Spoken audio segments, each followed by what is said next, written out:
What is unfolding right now in Nigeria is not just another trending argument on social media. This is a full-blown national security drama that is shaking the military space, political circles, and ordinary homes across the country. Senior voices inside the Nigerian military establishment are no longer whispering behind closed doors. They are speaking loudly, boldly, and publicly, calling for the immediate arrest of Sheikh Ahmad Gumi. Yes, you heard that right. This conversation has exploded from quiet policy debates into a heated national spotlight. Everywhere you turn, WhatsApp groups, radio shows, offices, roadside discussions, Nigerians are dissecting this issue with passion and anger. And the reason is simple: this is no longer about personality, religion, or tribal loyalty. It is about security, influence, and the dangerous power of words in a country already battling fear, kidnappings, banditry, and violent attacks. Let's be clear from the start. This is not a religious war. This is not an ethnic argument. This is not about personal hatred. This is about what happens when powerful voices speak in ways that many believe could soften the image of violent groups or blur the moral line between victims and attackers. In a fragile security environment like Nigeria, even a single sentence can ignite emotions, shape public opinion, and influence dangerous behavior. Before we go deeper, if you're enjoying this breakdown, smash that like button, subscribe to the channel, and turn on notifications so you never miss important updates like this. Now let's continue. For years, Nigeria has been bleeding. Communities have been attacked. Families have lost loved ones.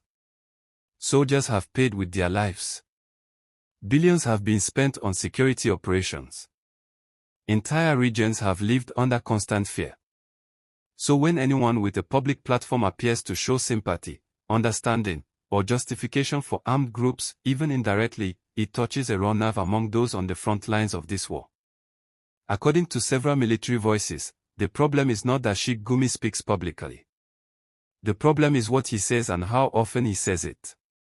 They argue that repeatedly describing violent actors in sympathetic language, or linking their actions to neglect and injustice, sends confusing signals to the public. In their view, it weakens the message that attacking civilians, kidnapping innocent people, and terrorizing communities is absolutely unacceptable, no matter the reason. To the military mindset, war has no room for mixed signals. They believe criminals should never feel morally justified. They fear that when such statements circulate widely online, some violent actors may feel encouraged or validated. And that, they say, is dangerous.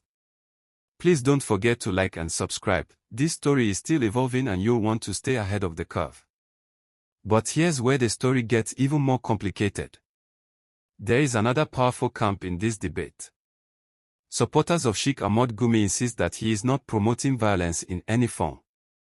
They say his strategy is dialogue, talking to armed groups in order to reduce bloodshed and find long-term solutions. According to them, engaging criminals does not mean endorsing their crimes.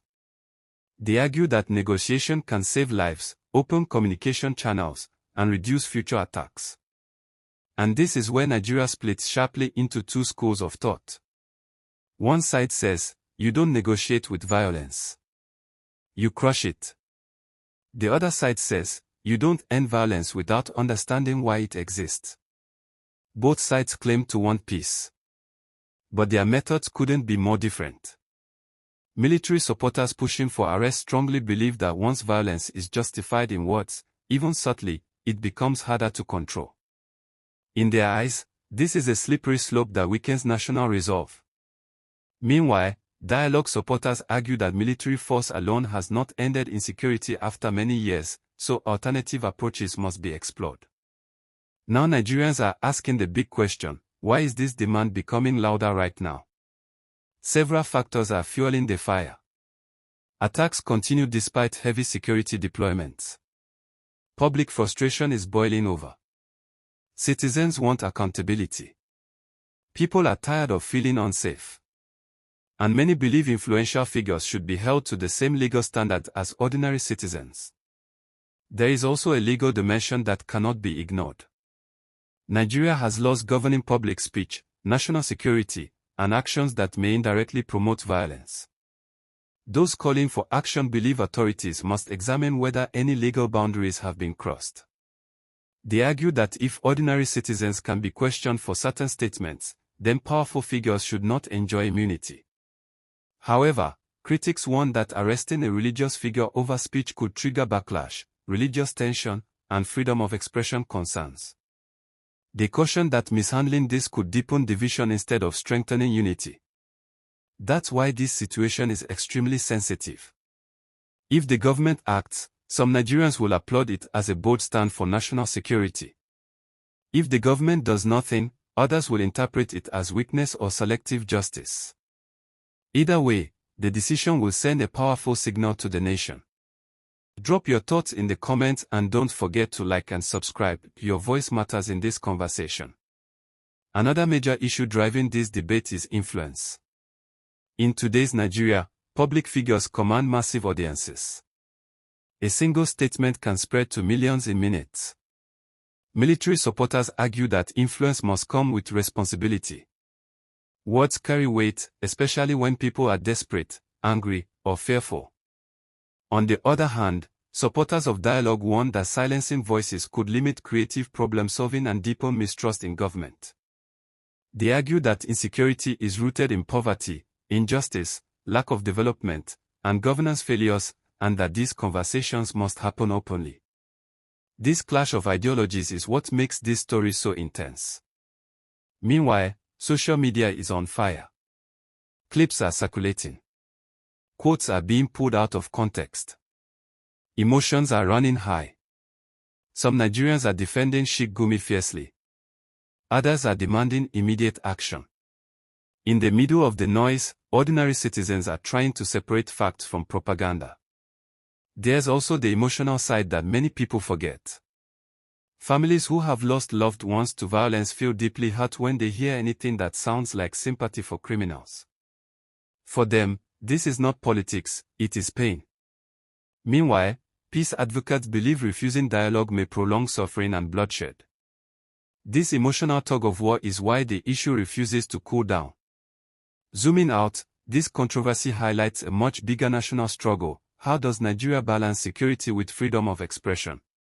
How does the country fight violent threats while protecting democratic values? How does it manage powerful voices without creating division?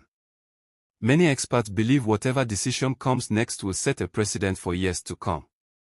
If action is taken, it could reshape how public figures speak about security matters. If no action is taken, it could reshape how Nigerians perceive justice and accountability. Either way, Nigeria is standing at a crossroads. As pressure continues to mount, citizens are also demanding something deeper than arrest or arguments, real solutions. Better intelligence. Stronger security coordination. Economic opportunities. Community trust. National unity. Because at the end of the day, insecurity cannot be solved by words alone. One thing is undeniable, words are powerful. In a nation already under tension, every statement can either heal wounds or pour fuel on fire. That's why this controversy is not fading anytime soon. Stay locked in. Like the video. Subscribe to the channel. Turn on notifications. Because this story is far from over, and the next move could redefine Nigeria's security conversation for a long time to come.